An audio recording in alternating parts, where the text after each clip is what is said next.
Hello friends, welcome back to my channel blogs of Swathi Kiran. ಈ blog ಏನು ಅಂದರೆ ದಸರಾ ಹಬ್ಬ ಆದಮೇಲಿನ ಬ್ಲಾಗು.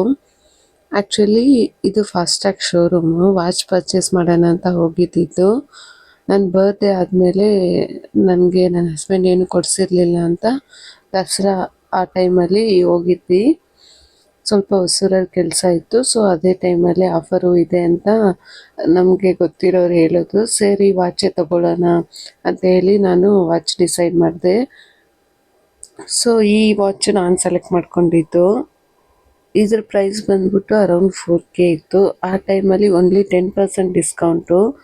ಬಟ್ ಅದೇ ನನಗೆ ಹೇಳಿದ್ದು, ನಾವು ಗೊತ್ತಿರೋರೊಬ್ಬರನ್ನ ಕೇಳ್ಕೊಂಡು ಹೋಗಿದ್ವಿ. ಸೊ ಅವ್ರು ಹೇಳಿದ್ರು ತುಂಬ ಡಿಸ್ಕೌಂಟ್ ಇದೆ, ದಸರಾ ಆಫರ್ ಇದೆ ಅಂತ. ಬಟ್ ಅಲ್ಲೋದ್ಮೇಲೆ ನಮಗೆ ಅಷ್ಟು ಏನು ಡಿಸ್ಕೌಂಟ್ ಅಂತ ಅನಿಸ್ಲಿಲ್ಲ. ಆನ್ಲೈನ್ ರೇಟಿಗೆ ಕಂಪೇರ್ ಮಾಡಿದ್ರೆ ಸೇಮೇ ಇತ್ತು. ಬಟ್ ಏನು ಹೋಗಿ ನಾವು ನೋಡಿ ಆ ಒಂದು ಶೈನಿಂಗ್ ಆಗಲಿ, ಆ ಒಂದು ವಾಚ್ ಸೈಜ್ ಆಗಲಿ ಅದನ್ನದು ನೋಡಿ ಸೆಲೆಕ್ಟ್ ಮಾಡಿ ತೊಗೊಂಬಂದಿದ್ದಷ್ಟೇ ಒಂದು ಇದು ಅನಿಸುತ್ತೆ. ಈ ವಾಚ್ ರೋಸ್ ಗೋಲ್ಡ್ ವಾಚು. ನನ್ನ ಹತ್ರ ರೋಸ್ ಗೋಲ್ಡ್ ಇರಲಿಲ್ಲ. ಅದು ಅಲ್ದಿರ ಈ ಬರ್ಡೇ ಸ್ವಲ್ಪ ಸ್ಪೆಷಲ್ಲು ನನ್ನ ಪಾಪು ಇರೋದ್ರಿಂದ. ಸೊ ಇದಕ್ಕೆ ಒಂದು ಮೆಮರಿ ಆಗಿರಲಿ ಅಂತ ಹೇಳ್ಬಿಟ್ಟು ನಾನು ಈ ವಾಚ್ನೇ ತೊಗೊಂಡೆ. ಇನ್ನು ಅಲ್ಲಿ ಆಲ್ಮೋಸ್ಟ್ ನಮಗೆ ಕಲೆಕ್ಷನ್ಸ್ ಕೂಡ ಜಾಸ್ತಿ ಇದೆ ಅಂತ ಅನ್ನಿಸ್ಲಿಲ್ಲ. ಒಂದು 2-3 ಅಷ್ಟೇ ನಮಗೂ ಇಷ್ಟ ಆಗಿದ್ದಿದ್ದು. ಅದರಲ್ಲಿ ಬೆಲ್ಟ್ ಸ್ವಲ್ಪ ದೊಡ್ಡದಾಗಿರೋದು ಅಂದರೆ ನನಗಿದು ಒಂದೇ ಇಷ್ಟ ಆಗಿದ್ದು. ನನ್ನ ಹಸ್ಬೆಂಡ್ಗೆ ಒಂಚೂರು ಮೀಡಿಯಮ್ ಆಗಿರೋ ಬೆಲ್ಟ್ ಇಷ್ಟ ಆಯಿತು. ಸಮ್ ಬ್ಲ್ಯಾಕ್ ಕಲರ್ ಆ್ಯಂಡ್ ಒಂದು ಬ್ಲೂ ಕಲರಲ್ಲಿ. ಬಟ್ ನನಗೆ ಯಾಕೋ ರೋಸ್ ಗೋಲ್ಡ್ ಇಷ್ಟ ಆಯಿತು ಅಂತ ನಾನು ಇದನ್ನು ಪ್ರಿಫರ್ ಮಾಡಿದ್ದೆ. ಇನ್ನು ಬಿಲ್ ನೋಡಿ, ನಮಗೆ ಬಟ್ ರೇಟ್ ಬಂದು 3595 ಬಿದ್ದಿದೆ. 4K ಇಂದ 10% ಡಿಸ್ಕೌಂಟ್ 400 ಡಿಸ್ಕೌಂಟ್ ಆಗಿ ನಮಗೆ 3595 ಬಿದ್ದಿದೆ. ಆವಾಗ ನಾನು ಆನ್ಲೈನಲ್ಲಿ ಚೆಕ್ ಮಾಡುವಾಗ ಸೇಮ್ ರೇಟ್ 3595. ಬಟ್ ಆನ್ಲೈನಲ್ಲಿ ನೋಡಿದ್ರೆ ನಮಗೆ ಇನ್ನೂ ತುಂಬ ಕಲೆಕ್ಷನ್ಸ್ ಇರ್ತಿತ್ತೇನೋ ಅಂತ ಅನ್ನಿಸ್ತಿತ್ತು.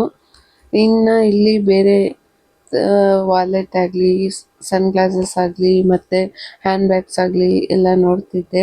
ನನಗೆ ಈ ಒಂದು ವೈಟ್ ಬ್ಯಾಗ್ ತುಂಬ ಇಷ್ಟ ಆಯಿತು ಹ್ಯಾಂಡ್ ಬ್ಯಾಗಲ್ಲಿ. ಇನ್ನು ನೆಕ್ಸ್ಟ್ ಡೇ ಇನ್ನು ದಿವಾಲಿ ಬರ್ತಿದೆ ಅಲ್ವಾ. ಸೊ ಸ್ಯಾರಿ ಬ್ಲೌಸಸ್ ಎಲ್ಲ ಸ್ವಲ್ಪ ಸ್ಟಿಚ್ ಮಾಡೋದಿತ್ತು. ಅದನ್ನೆಲ್ಲ ಸ್ಟಿಚ್ ಮಾಡ್ಸೋಕ್ಕೆ ಕೊಟ್ಟು ಬರೋಣ ಅಂತೇಳಿ ಶಾಪ್ಗೆ ಹೋಗಿದ್ದೆ ನಾನು. ಇನ್ನು ನಮ್ಮ ಶಾಪ್ಗೆ ಹೋದರೆ ನಮ್ಮ ಬ್ರದರ್ ಕರ್ಕೊಂಡೋಗಿ ಬರ್ತಾರೆ. ಇನ್ನು ಯಾಕಂದರೆ ನಾನು ವಾಕ್ ಮಾಡಿ ಹೋಗೋಷ್ಟರಲ್ಲಿ ಪಾಪು ಅಳತ್ತೆ ಅಂತೇಳಿ ಬೈಕಲ್ಲಿ ಹೋಗಿ ಬಂದುಬಿಡೋಣ ಅಂತ ಹೇಳ್ಕೊಂಡು ಶಾಪ್ಗೆ ಹೋದೆ, ನಮ್ಮ ಶಾಪ್ಗೆ. ಆ್ಯಕ್ಚುಲಿ ನಾನು ಯಾವುದೂ ಕೂಡ ಆಚೆ ಪರ್ಚೇಸ್ ಮಾಡಿಲ್ಲ ಸ್ಯಾರಿ. ನನಗೆ ಒಂದು ಸ್ಯಾರಿ ಗಿಫ್ಟ್ ಬಂದಿತ್ತು. ಅಂದರೆ ನಮ್ಮ ಫ್ಯಾಮಿಲಿ ಫ್ರೆಂಡ್ ಲಾಸ್ಟ್ ವೀಡಿಯೋಲಿ ನೋಡಿರ್ತೀರಲ್ವ, ಅವ್ರ ಮನೇಲಿ ಮದುವೆ ಇತ್ತು. ಸೊ ಆ ಗಿಫ್ಟೆಡ್ ಸ್ಯಾರಿನೇ ತೊಗೊಂಡಿದ್ದೀನಿ. ಯಾಕಂದರೆ ಇರೋವಾಗ ಏನಕ್ಕೆ ಮತ್ತೆ ತೊಗೊಳ್ಳೋದು ಅಂತೇಳಿ ನಾನು ಅದನ್ನೇ ಸ್ಟಿಚ್ ಮಾಡಿಸ್ತಾ ಇದ್ದೀನಿ. ಪೋಸ್ಟ್ ಪಾರ್ಟಮ್ ಡೆಲಿವರಿ ನನಗೂ ಕೂಡ ಬಾಡಿ ಫ್ಯಾಟ್ ಆಗಿದೆ ಸ್ವಲ್ಪ. ಅಂದರೆ ಈ ಟೈಮಲ್ಲಿ ನನಗೆ ಪಾಪು ಹೆಲ್ತು ನನ್ನ ಹೆಲ್ತೇ ತುಂಬ ಇಂಪಾರ್ಟೆಂಟ್ ಆಗುತ್ತೆ. ಸೊ ಅದಕ್ಕೋಸ್ಕರ ನಾನು ಸದ್ಯಕ್ಕೆ ನನ್ನ ಫ್ಯಾಟ್ ಬಗ್ಗೆ ನಾನು ಏನೂ ಯೋಚನೆ ಮಾಡ್ತಾಯಿಲ್ಲ. ಡಯಟ್ ಬಗ್ಗೆ ಏನೂ ಯೋಚನೆ ಮಾಡ್ತಾಯಿಲ್ಲ. ಮುಂದೆ ಪಾಪುಗೆ ಹಾಲು ಬಿಡಿಸಿದ್ಮೇಲೆ ಬೇಕಾದ್ರೆ ನೋಡಬೇಕು. ನನ್ನ ಡಯಟ್ನ ಮತ್ತೆ ಫಾಲೋ ಮಾಡಿ ಒಂಚೂರು ಬಾಡಿ ಫಿಟ್ಟಾಗಿ ಇಟ್ಕೊಬೇಕು ಅಂತ ಅಂದ್ಕೊತಾ ಇದ್ದೀನಿ. ನೋಡೋಣ ಹೆಂಗೆ ಅಂತ. ಇನ್ನು ಇವ್ರ ಹತ್ರ ಬಂದು ನಾನು ಬ್ಯಾಂಗ್ಳೂರಿಂದ ಶಿಫ್ಟ್ ಆಗಿ ಬಂದ ಮೇಲಿಂದನೇ ಸ್ಟಿಚ್ ಮಾಡಿಸ್ತಾ ಇರೋದು. ಆಲ್ಮೋಸ್ಟ್ ನನಗೆ ಕರೆಕ್ಟ್ ಫಿಟ್ಟಿಂಗಾಗಿ ಸ್ಟಿಚ್ ಮಾಡಿಕೊಡ್ತಾ ಇದ್ದಾರೆ. ಸೊ ಕಂಟಿನ್ಯೂ ಮಾಡ್ತಾ ಇದ್ದೀನಿ ಇಲ್ಲೇ. ನಂದು ಆಲ್ಮೋಸ್ಟ್ ಇವ್ರ ಹತ್ರ ಒಂದು 10 ಬ್ಲೌಸಸ್ ಇದೆ ಸ್ಟಿಚ್ ಮಾಡೋದು. ನಮಗೆ ಎಲ್ಲಿ ಕರೆಕ್ಟಾಗಿ ಫಿಟ್ ಆಗುತ್ತೋ ಅಲ್ಲೇ ಸ್ಟಿಚ್ ಮಾಡಿಸ್ಕೊಳ್ಳೋದೇ ಒಳ್ಳೆಯದು. ಒಂದು ಸತಿ ಸೆಟ್ ಆಗಿಬಿಟ್ರೆ ಮತ್ತೆ ಬೇರೆ ಅವಶ್ಯಕತೆ ಇರಲ್ಲ. ಇನ್ನು ಈ ಪಾಪು ಹೆಸರು ರಿತನ್ಯ. ನನ್ನ ಸ್ಕೂಲ್ ಮೇಟ್. ಅಂದರೆ 2nd ಸ್ಟ್ಯಾಂಡರ್ಡಿಂದ 7th ಸ್ಟ್ಯಾಂಡರ್ಡ್ವರೆಗೂ ನಾವಿಬ್ಬರು ಒಟ್ಟಿಗೆ ಓದಿದ್ದು. ಸೊ ನನ್ನ ಸ್ಕೂಲ್ ಮೇಟ್ ಫ್ರೆಂಡ್ ಪಾಪು ಇವರು. ಆ್ಯಕ್ಚುಲಿ ಅವತ್ತು ನಮ್ಮ ಮನೆಗೆ ವಿಸಿಟ್ ಮಾಡಿದ್ದು ಪಾಪುನ ನೋಡೋಕ್ಕೆ ಅಂತ. ರಿತನ್ಯನೂ ಅವ್ರ ಮಮ್ಮಿ. ಈ ಪಾಪು ಇನ್ನು ಫುಲ್ ಆ್ಯಕ್ಟಿವ್, ತುಂಬ ಕ್ಯೂಟು. ಹೇಳಿದ ಮಾತು ಕೇಳ್ತಾರೆ. ಅವ್ರ ಮಮ್ಮಿ ಏನು ಹೇಳಿದ್ರು ಅದನ್ನು ಕೇಳ್ತಾರೆ. ಇಲ್ಲಿನ ಬ್ಯಾಂಗಲ್ ಬಂಗಾರಿ ಸಾಂಗ್ಗೆ ಡ್ಯಾನ್ಸ್ ಮಾಡ್ತಿದ್ರು. ಅಷ್ಟು ಕ್ಯೂಟಾಗಿ ಮಾತಾಡ್ತಾರೆ, ಏನು ಹೇಳಿದ್ರು ಕೇಳ್ತಾರೆ. ಇನ್ನು ನಮ್ಮ ಪಾಪುಗೋಸ್ಕರ ಜೋಲಿ ಆಡಿಸಿ ನಮ್ಮ ಪಾಪುನ ಮಲಗಿಸಿ ಅವತ್ತು ತುಂಬಾ ಖುಷಿ ಆಗುತ್ತೆ ನಮಗೆ ನೋಡೋಷ್ಟರಲ್ಲಿ.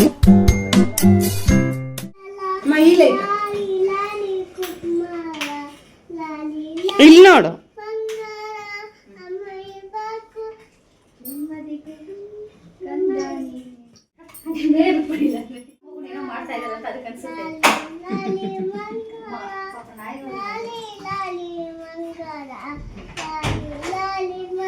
ಶ್ರೀಚಕ್ರದಲ್ಲಿ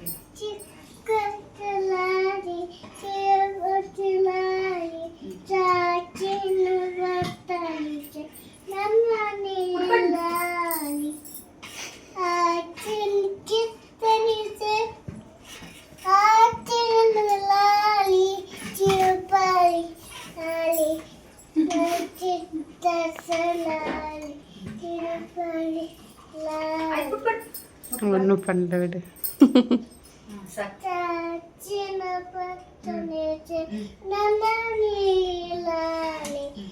ಶ್ಲೋಕ ಹೇಳ್ಬಿಡು ಆಂಜನೇಯರು.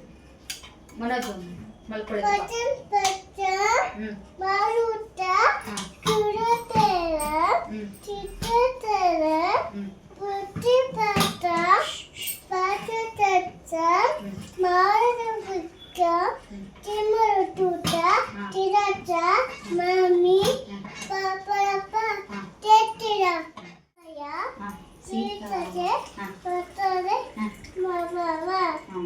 ಕಾಪಾಡಪ್ಪ ಪಾಪನ ಹೇಳು.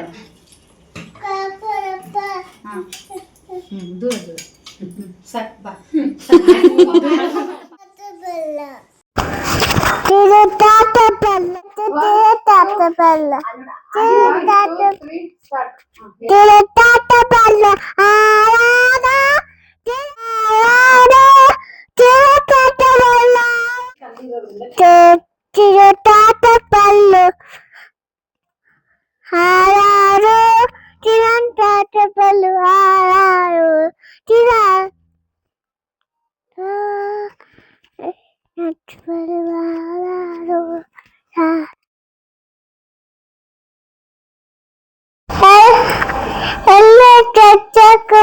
ಎಲ್ಲರೂ ಬಾಬು ಚೆಲ್ಲ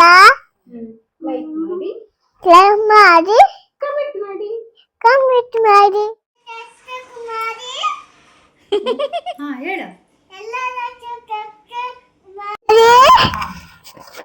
ಬಾಬು ಚೆಲ್ಲ ಲೈಕ್ ಮಾಡಿ ಮಾಡಿ